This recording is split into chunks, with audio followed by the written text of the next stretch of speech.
자, 오늘 다니엘서 제일 마지막 시간이고요. 5절부터 13절까지 내용인데요. 잠깐 다니엘 11장 내용을 좀 후반부 내용을 마무리하면서 남방왕, 북방왕의 개념을 다시 한번 정리하고 사상이 무엇인지 살펴보고 그리고 어떻게 이 마지막 시대에 복음으로 살 것인지를 다룬 다음에 제일 마지막 연대가 있어요. 1290일과 1335일 이 두 연대를 다시 한번 살펴보면서 이제 마무리를 좀 하겠습니다.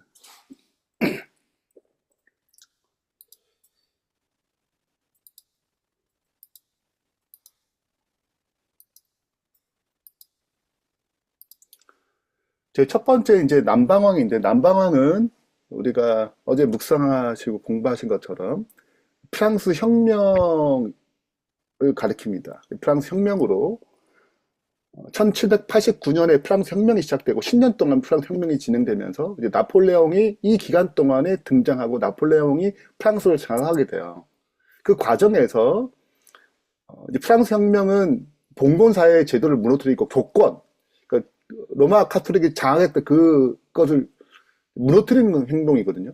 그래서 그 절정이 1798년에 비오 6세 교황을 잡으면서 감옥에 가두면서 교황은 무너질 것이다 라고 얘기를 하고 이런 세계는 등장하지 않을 것이다. 끝났다 그 세계가.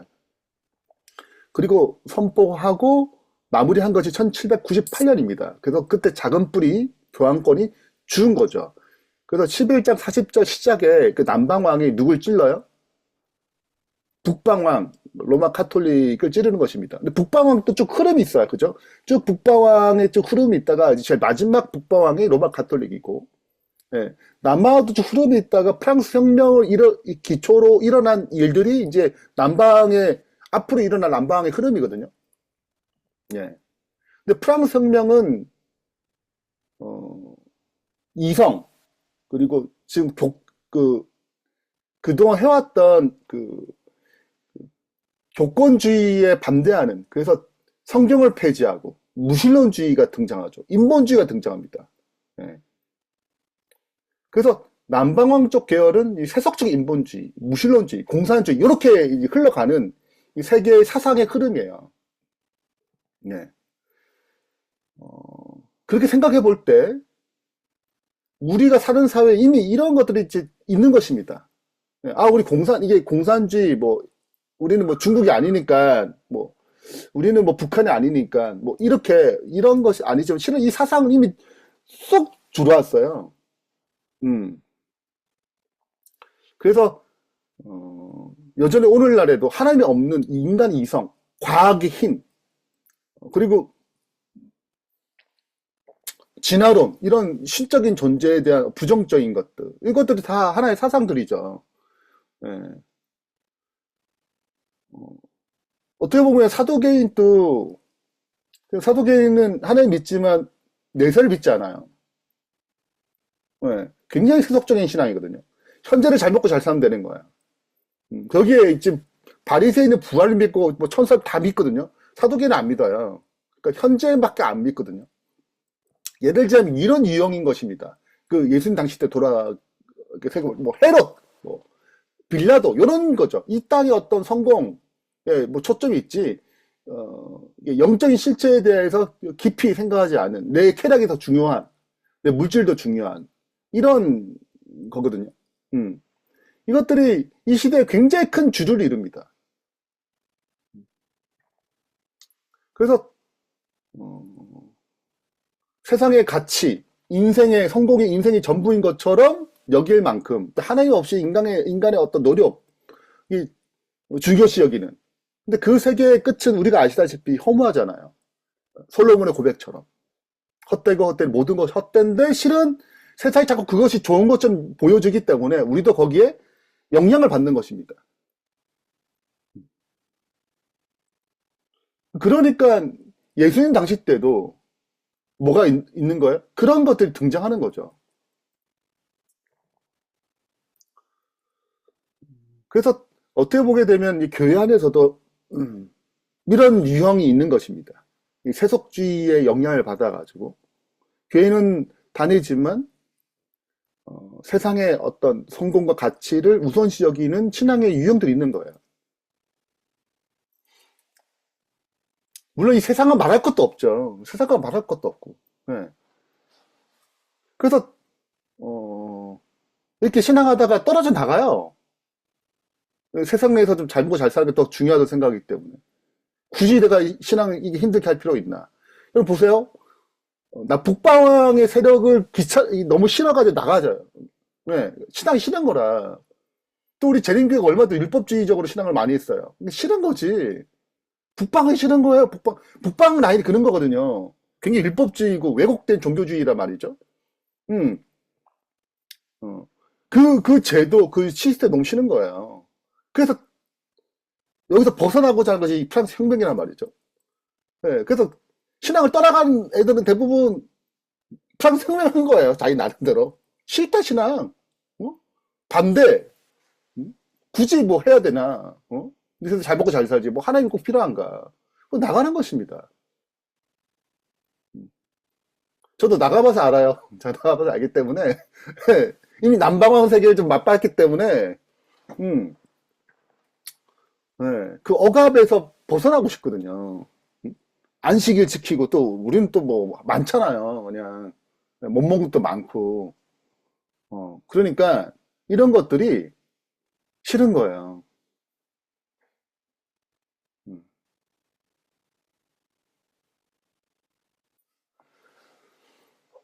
근데 여전히 북방 세력은 뭐 강력합니다. 이 왜곡된 종교주의거든요. 네. 그래서 1260년도 그 왜곡된 종교주의로 먹고 살았습니다. 근데 그게 다 없어졌냐? 그렇지 않아요. 기본적인 개념을 갖고 있는 거예요. 로마 카톨릭 갖고 있는 기본적인 그들이 말하는 복음은 행위 종교예요. 예수님만으로 충분하지 않습니다. 로마 카톨릭도 믿음 말미암아 의를 얘기해요. 그들의 믿음 말미암아 의는 이 개신교, 신교와 다르죠. 구교는 우리 힘으로 구원받을 수 없어요. 누가 필요해요? 예수님이 필요해요. 똑같아요. 전적인 타락, 똑같이 전적인 타락 얘기합니다. 예. 자, 근데 어떻게 구원받는가? 우리 힘으로 구원받을 때 예수님이 필요해요. 예수님으로 의를 얻어요. 근데 그 의로, 예수님 얻은 이 의로는 구원을 못 받아요. 개신교는 예수님이 주신 그 의로 충분하다고 얘기해요. 우리가 여기 있죠. 근데 가톨릭은 이걸로 충분하지 않아요. 이걸로 의로 구원을 못 받고 이 받은 의로 의를 생산해야 돼요. 생산하면 이 생산한 이 의로 구원을 받아요. 우리는 구원 못 받아요. 믿음으로 오직 그리스도 의로 구원받아요. 근데 이 의로 나타난 생산된 이 의는 복음의 결과지 복음의 구원의 근거가 되지 않아요. 자, 차이가 이해되세요? 솔직히 나 이제 잘 이해가 안 된다. 목사님 무슨 말 하시는 거냐? 그 말 같은데. 자, 다시. 자, 똑같아요. 시작은. 비슷해요. 우리가 구원 못 받아요. 우리 힘으로. 우리 죄인이에요. 구원 못 받아요. 자, 그래서 둘 다 그리스도가 필요해요. 천주교나 개신교나. 자, 그 누가 그리스도를 믿음으로 의를 공급받아요. 이까지 똑같아요. 근데 천주교는 이 받은 이 의로만으로 구원 못 받아요. 우리는 이거로 구원을 받아요. 충분해. 자, 근데 천주교는 어떻게 이 받은 의로 의를 생산해야 그 생산된 의가 근거가 돼서 구원을 받아요. 그러니까 행위가 구원의 근거가 되는 것입니다. 우리는 받은 의로 의를 생산해야 돼, 안 해야 돼? 의를 생산해야 돼요. 그게 진짜 의지. 근데 이 생산된 의로는 구원을 못 받아요. 이 생산된 의는 구원 받는 근거가 아니라 구원의 열매라고 그래요. 자, 천주교 구원의 근거가 되는가? 우리는 구원의 근거가 되는 게 아니라 구원의 열매라고 그래요. 의를 받았는데 의가 어떻게 생산 안 되냐고. 그건 가짜예요. 그건 값싼 복음이지. 가짜예요. 의를 반드시 생산해야 돼요. 왜 그게 진짜 복음이 나를 변화시키는 것이 진짜 복음이지. 나도 변화시키지 못한 복음 가지고 어떻게 구원 받겠어요. 그건 아니에요. 근데 반드시 변화가 이루어져요. 그 변화된 그 의를 가지고는 구원받지 않아요. 그 가지고는. 그건 구원의 열매라고 그래요. 이게 우리가 갖고 있는 기본적 복음의 개념입니다. 천주교는 안 그래요. 받은 의로 의를 생산해야 돼요. 이 의를 가지고 구원받아요. 그러니까 자꾸 뭘 돌아봐야 돼. 내가 그렇게 사느냐. 그게 안 살면 어떻게 구원받겠냐, 이거. 사는 거에 초점을 맞춰요. 예, 그 갈라디아서죠. 갈라디아서. 전형적인 갈라디아서, 신앙관을 갖고 있는 것이 로마 카톨릭입니다. 자, 이제 정리가 된 거예요. 네. 로마 카톨릭이 어떤 교회인가?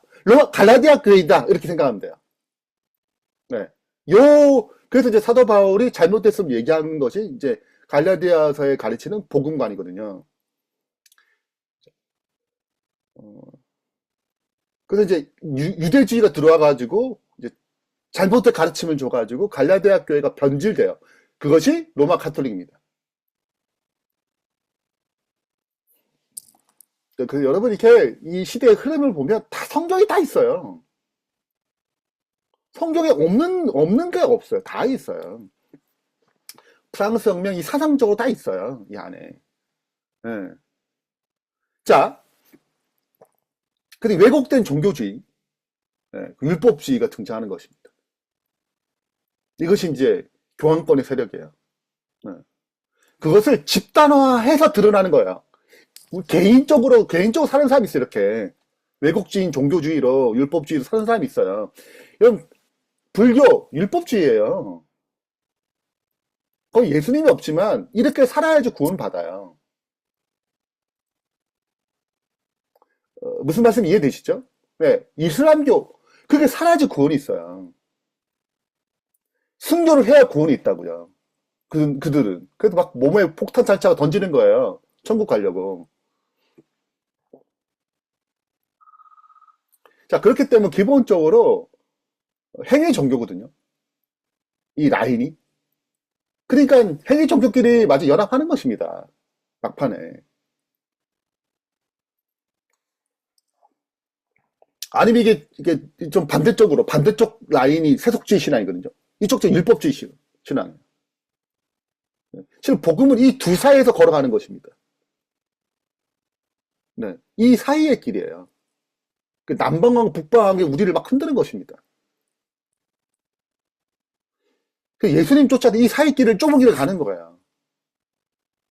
조금 비끗하면 율법주의에 빠지거나 조금 비끗하면 세속주의로 빠지거나 이렇게 하는 거예요.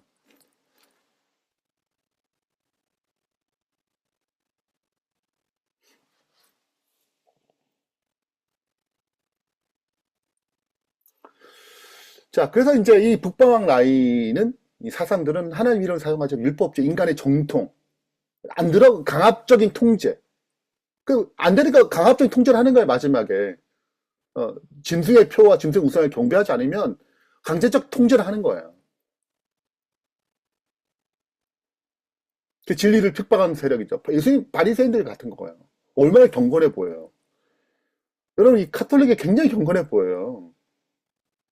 네? 그 예배와 모든 라인이 굉장히 경건해요. 완전주의 굉장히 경건해요. 여러분 완전주의 그분 들어가면 굉장히 경건합니다. 전체 나쁘게 보이지 않아요. 예. 경건하면 그들의 이 카톨릭 경건에 대해서는 굉장히 발달 많이 됐습니다.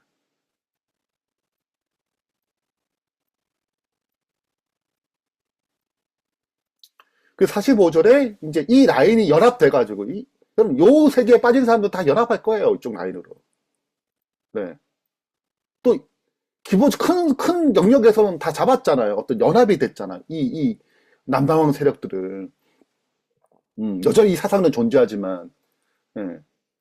그래서 최후 전쟁을 벌이는 것입니다. 거룩한 산사의 장막 궁전, 최후 전쟁이거든요. 예. 다니엘 계시록 16장에 거짓 선지자들이 다 왕들을 모아가지고 최후의 전쟁을 하는 것처럼 이 최후 전쟁에 하는 것이 거룩한 산사의 산, 시온산이죠. 저게 최후 전쟁을 하는 것입니다. 여러분 굉장히 흥미로운 것은 계시록 14장 1절이 어떻게 시작하는지 아세요? 계시록 14장 1절. 갑자기 느닷없이 계시록 얘기하니까 당황스럽죠. 여러분 이 13장은 아시죠? 13장은 짐승이 나와요. 네. 근데 한 짐승은 바다에서 나오고 한 짐승은 땅에 나오죠. 바다와 땅을 사로잡는 것입니다. 궁극적으로. 네. 근데 계시록 14장 하나님 편의 시작인데 그 시작이 어린 양이 시온산에서 시온산이 거룩한 산이에요. 예루살렘 있는 곳. 14만 4천 어디서냐? 시온산에 서 있어요. 거룩한 산. 그러니까 다니엘서 11장 45절에 이 그림이 계시록 13장과 14장의 싸움의 그림이에요. 자, 산이 있고 이 지중해가 있어요. 그리고 뭘 베풀어요? 장막 궁전을 베풀어요. 이 그림과 바다에 나온 짐승과 이 계시록 13장의 이 세력이 합쳐가지고 계시록 14장의 시온산의 어린 양이 함께 선 14만 4천 이 싸움과 같은 거 14만 4천 군대 숫자나 하나님의 군대 이 싸움의 그림인 거예요. 그 여기서 세천사 기별이 나오잖아요. 동북에서 소문이 일러 이게 이제 같은 그림이에요. 그림이 그 다니엘 11장 45절은 계속 13장에 14장에 나타나는 그림을 보여줘요. 이 싸움이 어떻게 흘러갈 것인지. 자, 근데 예수님이 이제 재림하심으로 마무리를 하는 거죠. 자, 네. 자, 이제 교훈을 살펴보겠습니다. 여기 종교적 행위, 열심 자체가 구원을 보장하지 않아요. 여러분 굉장히 열심히 있을 것입니다. 이들이 이 영역에서 열성을 다한 것처럼 보여요. 네. 네. 근데 이제 이 복음이 없는 이런 신앙의 형태들은 결국 자기 의가 복음이 되고 자기 의를 세우는 것이 핵심이 자기를 높이는 거예요. 바리새인 이 통찰력을 가지 않고 바리새인을 보지 않는 이상 바리새인은 굉장히 의롭게 보입니다. 수많은 사람들이 바리새인을 따랐어요.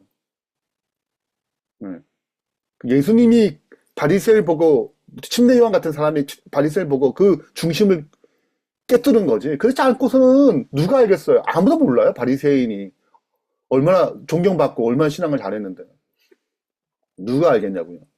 몰라요. 또 겉모습은 남방왕 같은 나이는 겉모습은 굉장히 세속적이기 때문에 금방 알아요. 금방 들통나거든요. 근데 이 북방 라인은 잘 안 드러나요, 이게. 신앙 굉장히 잘하게 보이거든요. 여긴 진짜 사랑과 은혜와 공의, 진짜 하나님의 품성이 없는 것입니다. 나의 신앙생활은 과연 어디에 기초되어 있는가? 진짜 하나님의 은혜, 예수님의 은혜에 그 복음에 기초되어 있는가? 아니면 복음으로 판단하고 정죄하지 않는가? 누군가를.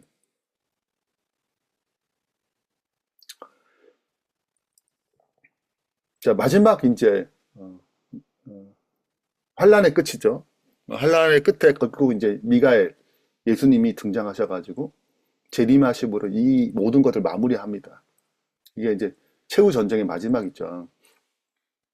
환란 중에서도 큰 군주 미가엘 예수님께서 당신의 백성 보호하기 위해서 이제 일어나시고 재림으로 이제 마칩니다. 그러니까 우리는 이 두 왕 사이에서 새로운 왕, 진짜 왕, 하늘의 왕, 하나님 나라의 왕, 그 왕의 길, 예수의 길, 복음의 길, 그분이 내신 그 길을 가는 거예요. 나는 곧 길이요, 진리요, 생명이니 그분을 따라가는 거거든, 그 길로. 네. 그 길은 내가 아니고 예수로 사는 삶이죠. 이 복음의 길이잖아요. 근데 이 길을 걸어가는데 남방왕이 막 얘기를 하고 북방이 막 얘기를 하는 거예요. 그 율법주의로 갔다가 저도 율법주의 가봐서 알아요. 갔다가 이게 흔들리는 것입니다.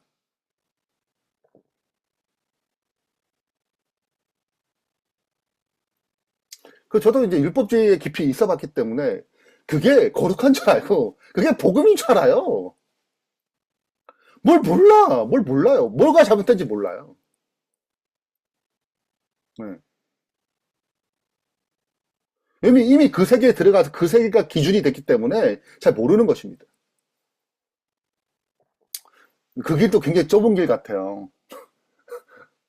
쉽게 넘고오지 못하는 영역이거든요. 응? 응. 그 철저한 신앙생활이 나쁜 게 아니잖아요. 네. 그래서 제가 얼마나 신학생들 정치하지 몰라요. 철학과 다니면서. 제가, 네. 신학과 생 다니면서 기도도 안 하고 말씀도 안 보는 저런 뭐 하여튼 그런 정제관으로 굉장히 이렇게 날카로웠어요 제가. 음, 네. 그래서 예수의 길을 걸어가는 것이 정말 중요하다. 이게 굉장히 미혹하는 길입니다. 네, 늘 조심해야 돼. 우리 마음이 그리스도를 자꾸 이렇게 준비되지 않으면 어느덧 우리가 어느 속에 자꾸 흔들리는 거야. 음. 그 우리의 안전과 우리의 진정한 궁극적인 소망이 우리에게 있지 않고 세상에 있지 아니하고 종교적인 노력도 아니고 오직 예수님께 있습니다. 그분 은혜 있어요. 음. 그래서 내가 얼마나 값없이 구원받았는지를 끊임없이 인식하지 아니하면 그 보세요. 1만 달란트 빚진 자를 탕감해 줬잖아요. 몰라요, 몰라. 그러니까 모르니까 그 은혜가 뭔지 모르니까 동료에게 핍박하는 것입니다. 돈 안 갚았다고. 나한테 상처 줬다고. 힘들게 하는 거예요. 음. 그 복음이 뭔지 몰라서 그런 거거든. 감옥에 가두잖아요. 그래서 우리가 복음을 진짜 아는 건 정말 중요하다. 네. 언뜻 그 사람이 1만 단다 탕감받았으니까 복음을 체험한 줄 알잖아요. 그렇지 않잖아요. 뭔지 모르는 거야. 뭔지 모르는 거야.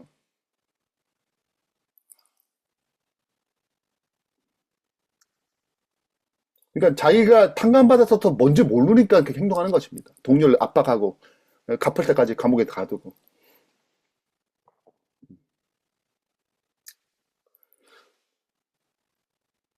자, 그 나의 구원의 근거가 어디 있고, 네, 내가 역경과 어려운 가운데 지금 그리스도 안에서 그 보호하심을 평안을 누리고 있는가? 마지막 때만 아니고 지금 경험하는 거잖아요, 실은.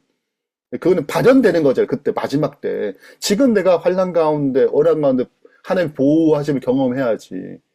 내 구원의 근거가 지금 어디 있는지, 내가 두 왕 사이에서 복음으로 잘 가고 있는지, 지금 내가 경험해야지. 그때에서 뭘 경험하겠어? 지금 경험하는 거죠. 그때는 최후 전쟁인데, 그게 드러나가지고 싸우는 건데. 그래서 이제 지금 우리가 경험하는 게 정말 중요하다. 마지막으로 이제 세 가지 질문 던질 텐데, 이제 4절부터 9절까지. 자, 4절에 보면 봉함 나오죠, 봉함. 이상하지 않아요? 이거 보면서. 그러니까 괜히 말이 나온 게 아니에요. 예전에 다니엘서 해석 못하게 했잖아요. 말이 아니, 이 글을 봉합하라잖아요. 그리고 9절에 보면 그가 이르되 다니엘의 갈저다. 이 말을 마지막 때가 있어요. 마지막 때는 한때, 두때, 반때거든요. 그죠? 3년 6개월. 마지막 때 남방의 북방을 찔러요. 1798년. 마지막 때는 다니엘서 뭘 얘기해요? 1798년이 마지막 때예요. 네. 7절에도 한때, 두때, 반때를 지나서 그 다음에 이룬다. 이게 마지막 때거든요. 그때까지 뭐예요? 봉함하래요. 그리고 10절에 보면 이제 여는 자가 등장하는 거예요. 10절에 많은 사람 연단을 받아 스스로 정결하게 되며 희게 할 것이요. 악한 자는 악을 행하리니 악한 자 아무도 깨닫지 못해요. 깨닫지 못하죠. 오직 지혜 있는 자 깨달아. 그러니까 이때 열겠다는 거예요. 지혜 있는 자가. 이걸 여는 거죠. 음. 그 다음에 11절부터 12절에 이제 연대가 두 번 나와요. 익숙하지 않은 연대요. 1260일. 익숙한데 1290일이래요. 네. 그리고 2300주야는 좀 되는 갑자기 1335일 이게 뭐야? 네. 자, 봐요. 순서는 분명합니다. 11절 매일 드리는 제사를 폐하며 멸망하게 하는 가장을 세울 때부터예요. 이때부터 1290일이 지나는 것입니다. 12절에는 그래서 좀 더 기다려서 1290일에 좀 더 기다리면 1335일 남을 거 아니에요. 1290일 좀 기다리면 45일 더 기다리는 거예요. 그러면은 복이 있겠다. 자, 그러니까 1290일 더하기 45가 되면은 1335일이 되는 것입니다. 그죠? 이렇게까지 가면 복이 있다. 요까지 정리가 됐죠? 네. 요거 하고 이제 마무리 하겠습니다. 역시 일요일이 편하네요. 자, 제가 시간 안 적혀서 제가 시간을 늦게 쫓겨가지고 10분 내에 맞춰야겠다는 이 압박감이 있기 때문에 네, 이렇게 자유롭네 오늘은. 네, 이 부분 마무리하겠습니다. 자, 먼저 마지막 대지 봉함하는 이유가 뭘 것 같아요? 왜 봉함해야 할까요? 여러분 이게 풀린다고 생각해 보세요. 이게 어떻게 될 것 같아요? 한번 풀린다. 여러분 요한이 그 예수님의 제자들이 1798년까지 기다려야 돼? 막 이렇게 되는 거예요, 여러분. 근데 이게 그때 해석되면 재림 과연 아직도 뭐야 천년 야 그때 100년이가 1600년 기다려야 돼? 뭐 그 이유 이렇게 되는 거예요. 2300절 깨닫잖아요. 야, 2000년 기다려야 된다, 야. 자, 안 돼, 안 돼. 뭐 안 돼요. 네? 음, 주님이 아시는 거 인간의 본성이 어떻게 되는지. 맞아. 그래서 우리 때문에 가리셨어요. 올바르게 해석되지 않도록. 그러니까 우리에게 그들이 얼마나 지혜로워요. 그때는 영감이 폭발적이잖아요. 음, 해석할 만하잖아요. 안 보여주세요. 봉합하시는 거예요. 요 단어를, 요 12장을 기억해야 될 게 뭐냐면, 이 12장이 똑같은 이 문장, 요 사이에 나오는 이 세마포리고 강물에 있는 요 얘기, 7절부터 나오는, 6절부터 나오는, 5절부터 나오는 이 이야기가 계속 10장이 그대로 반복됩니다. 음, 그래서 이제 요 12장을 받아가지고 10장을 넘어가는 거예요. 음, 네. 그래서 10장에서 드디어 지성소가 열린, 11장에서 이 10장 사건이 있은 다음에 11장에 지성소가 열려요. 11장 19절에. 그 다니엘 계시록이 같이 이어져요. 이게 기가 막히게 이어져요. 그 다니엘 해석이 잘 되지 않으면 계시록이 안 열리는 것입니다. 열릴 수가 없어요. 다니엘 따로 계시록 따로 계시가 된 게 아니라 이 두 개가 연결되어 있습니다. 그 12장이 요 5절부터 나오는 요 이야기가 10장에서 받아가지고 11장부터 지성소 열리는 거예요. 열리면서 세차세 기별, 이 마지막 시대가 어떻게 흘러가는지를 보여주는 것입니다. 그렇게 되어 있어요. 네. 자, 그래서 이제 알겠고, 네. 자, 이제 정리해 보겠습니다. 자, 봉함되지 않고 깨달았다면 이제 어떻게 되는가? 재림 기단 신앙 과연 될 것인가? 어렵다. 우리의 본성상. 네. 그래서 하나님께서 봉함하신 거예요. 1798년 이후로부터 재림 신앙이 등장합니다. 각시대 맹투를 보시면 그때부터 뭐가 이해되기 시작하냐면 재림에 대한 이제 이해가 시작되고 재림에 대한 부흥이 있게 되고 각 곳에서 영적 각성 운동이 일어납니다. 재림을 기다리는 신앙이 생겨나요. 자, 이때부터 이제 재림 신앙이 등장하는 거예요. 자, 누가 깨닫게 되는가? 이 마지막 시대에 대해서 10절에 보면 연단을 받아서 스스로 정결케 희게 돼요. 전달을 받아가지고 어떻게 정결하게 되는 것입니다. 네. 그 정결의 길을 선택하는 거죠. 그 인내의 시간을, 연단의 시간을 이제 거쳐가지고 우리는 우리의 연단하게 될 때 이제 불순물이 제거되니까 정금같이 나오게 되죠. 네. 그렇게 해서 다듬어진 그 성품과 그 분별력을 가지고 그 장성한 자들, 그들이 하늘의 지혜를 통해서 뭐가 열리는 거예요? 계시가 열리는 거예요. 네. 그 지혜 있는 자가 깨닫게 되는 것입니다. 선악을 분별하게 돼요. 자, 장성한 자는 지각이 연단을 받아서 단단한 음식을 먹잖아요. 얼마나 단단한 음식이에요. 안 풀리는 음식인데 그게 어떻게 분별이 되고 깨닫게 되는 것입니다. 성령의 능력으로. 지금도 똑같아요. 우리가 올바르게 장사한 분량에 이르러야지 우리가 이 시대를 분별하고 깨닫게 되는 것입니다. 네.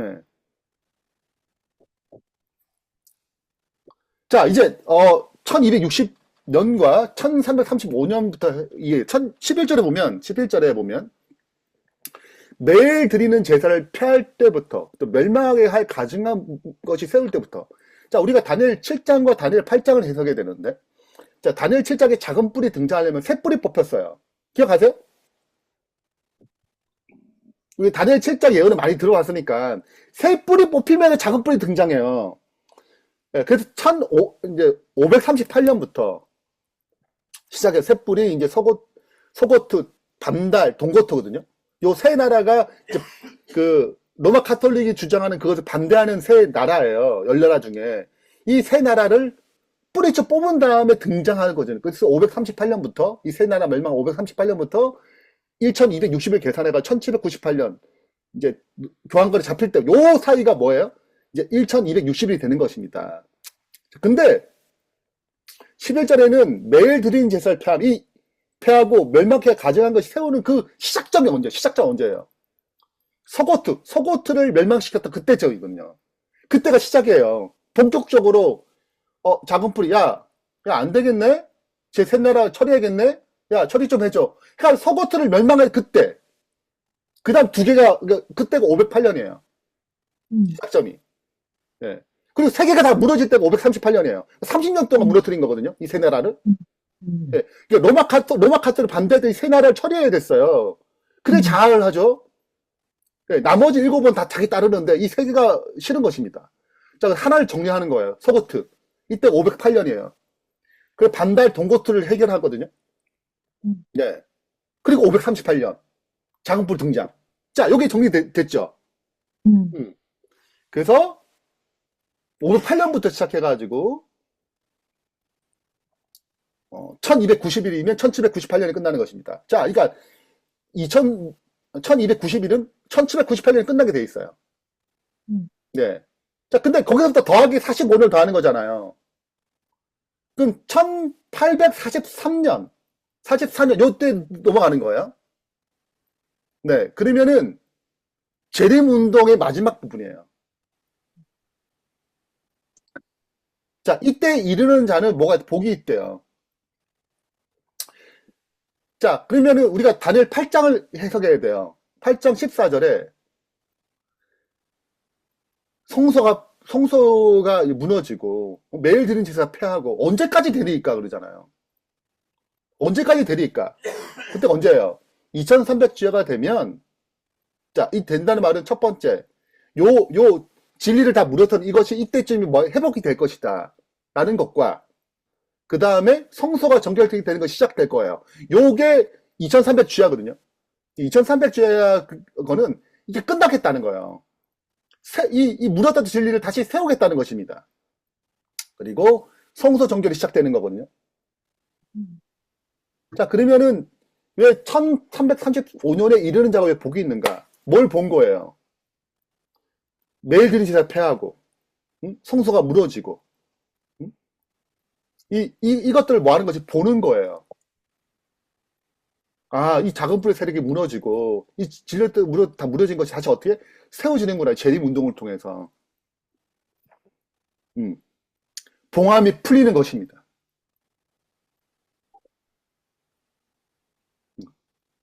이 운동을 뭐 하는 거예요? 보는 자.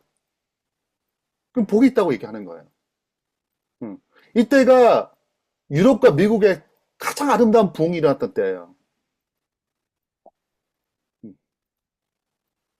무너진 진리가 다시 세워지는 때. 또 이때가 재림 운동을 통해서 이 남은 교회가 탄생하는 이 계기가 되잖아요. 예. 그래서 이때에 이르는 자가 복이 있겠다고 얘기하는 것입니다. 자, 이렇게 해가지고 그 1844 이후로는 없어요. 이거를 자꾸 미래로 갖고 노는 분들이 계세요. 이걸 가지고 언제? 그래서 다 이제 재림 날짜 결정합니다. 뭐, 어떤 시점 만들어가지고, 레이건부터 시작해가지고, 하여튼 별의별 게 있어요. 다 가짜예요. 없어요. 2300주 이후로는 연대가 없어요. 1844년 이후로는 없습니다. 재림 날짜 아니에요. 이렇게 해석하는 분들이 등장해요. 다 가짜다. 네, 그 억지로 풀려는 자들이다.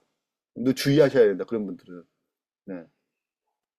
자, 이렇게 해가지고 1844로 이 모든 예언이 어떻게 끝날 것입니다. 그래서 지금 11절, 12절은 다니엘 7장과 8장을 다시 한번 재확인하면서 7장, 8장 나온 연대 두 개 나오잖아요. 1260일과 2300절 이 두 개 연대를 다시 한번 재확인하면서 마무리를 하고 마칩니다. 네, 이렇게 해서 오늘 다니엘서를